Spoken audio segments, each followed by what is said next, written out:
اعتماد۔ ایک دن بہار کے شروع میں ایک شخص ندی کے پانی میں اور کھیت میں سونا تلاش کر رہا تھا۔ گھنے جنگل کے قریب اس نے شیر کی گرج سنی۔ اس نے بہت احتیاط سے ارد گرد دیکھا۔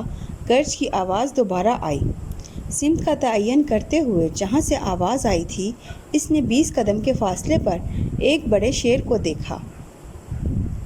جہاں وہ کھڑا تھا آدمی شکاری نہ تھا اور نہ ہی اس کا ارادہ درندے کو مارنا تھا۔ اگر وہ اس پر حملہ نہ کرے، اس نے جنگل میں کافی سال گزارے تھے اور وہ جانتا تھا کہ شیر خون خوار درندہ ہوتا ہے اور وہ اس خطرناک صورتحال سے نکلنے کی کوشش کر رہا تھا۔ شیر اس کی طرف بڑھا، تب اس نے دھیمی آواز میں کڑھانا شروع کر دیا۔ آدمی نے دیکھا شیر کا پچھلا پنجہ ایک پھندے میں پھنسا ہوا تھا۔ آدمی نے پھندے میں پھنسے درندے کی جانب بڑھنا شروع کر دیا، جو کہ آدمی کے قریب آنے پر ڈرا ہوا دکھائی دے رہا تھا، اور جلدی سے وہ اتنا پیچھے ہٹ گیا جتنی کہ پھندے کی زنجیر نے اسے جانے دیا۔ آدمی نے دیکھا کہ شیرنی تھی۔ اس کے تھنوں میں دودھ بھرا ہوا تھا۔ اس کی جسمانی حالت اچھی تھی۔ اس بات کا قوی امکان تھا اسے پھنسے ہوئے ابھی 2 ہی دن ہوئے ہوں گے۔ آدمی وہاں حیرانی میں کھڑا کافی دیر یہ سوچتا رہا کہ کیا کرے۔ اس نے واپس مڑنے کی حرکت کی، تب اسے بھوکی شیرنی کے بچوں کا خیال آیا جو اپنی ماں کا انتظار کر رہے تھے۔ بچوں اور ان کی ماں کے لیے ضرور کچھ نہ کچھ کرنا چاہیے، وہ سوچنے لگا۔ اس نے شیرنی کے بچوں کو تلاش کرنا شروع کر دیا۔ وہ اسے قریبی چٹانوں کے غار میں مل گئے۔ وہ یقیناً بھوکے تھے۔ بھوک نے بچوں کو اجنبی مخلوق سے ڈرنا بھلا دیا۔ اس نے ایک ایک کر کے بچے کپڑے کے تھیلے میں ڈالے اور انہیں ان کی ماں کے پاس لے آیا جو پھندے میں گرفتار تھی۔ بچے جلدی سے اپنی ماں کے پاس چلے گئے۔ آدمی ایک محفوظ جگہ پر کھڑا ہو کر خاندان کے دوبارہ ملاپ کو دیکھتا رہا۔ تھوڑی دیر کے بعد وہ ان کی طرف بڑھنے لگا، لیکن ایک غصے بھرے گرج نے اسے وہیں روک دیا۔ ماں نے اس کو بچوں کے قریب آنے کی اجازت نہ دی۔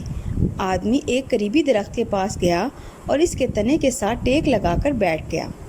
میں اسے وحشی درندے کا اعتماد حاصل کرنے کے لیے کیا کروں؟ اس نے اپنے آپ سے پوچھا۔ وہ وہاں کافی دیر بیٹھا رہا اور پھنسے ہوئے درندے کی مدد کرنے کا طریقہ سوچتا رہا۔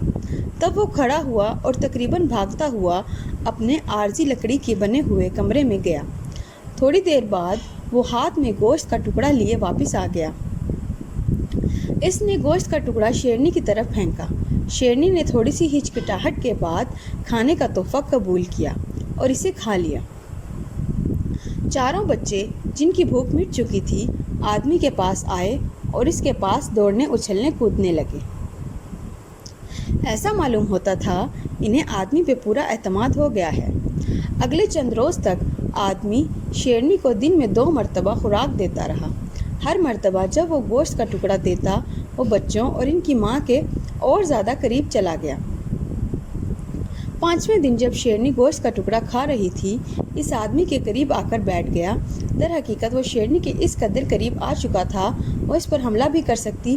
اگر وہ ایسا چاہتی وہ وہاں کافی دیر بیٹھا بچوں کو دھپکی دیتا رہا۔ شیرنی ساکن کھڑی تھی اور یہ نگاہیں بھی اس سے نہیں ہٹا رہی تھی۔ تب آہستہ آہستہ بہت آہستہ آدمی نے اپنے ہاتھ کو حرکت دی اور اس کی پھنسی ہوئی ٹانگ پر ہاتھ رکھ دیا، اور تب وہ تھوڑی سی پیچھے ہٹ گئی لیکن اس پر حملہ کرنے کی کوشش نہیں کی۔ آدمی اور قریب ہو گیا اور اس پنجے کو دیکھا جو اصل میں پھندے میں پھنسا ہوا تھا۔ وہ جانتا تھا اگر یہ پھندے سے آزاد ہو گئی تو جلد ٹھیک ہو جائے گی۔ اس نے اپنا ہاتھ پھندے پر رکھ کر اس پر دباؤ ڈالا اور کھل کر اچھلا، اور شیرنی پھندے سے آزاد ہو گئی اور اس کے پاس چل کر آئی۔ اس کے ہاتھوں کو سونگھا۔ جنگل میں جانے سے پہلے شیرنی رکی، واپس مڑی اور آدمی کی طرف دیکھا۔ وہ اسے الوداع کہہ رہی تھی۔ مزید ایسی اچھی کہانیاں کو سننے کے لیے چینل کو سبسکرائب کریں اور شیئر کریں۔ شکریہ۔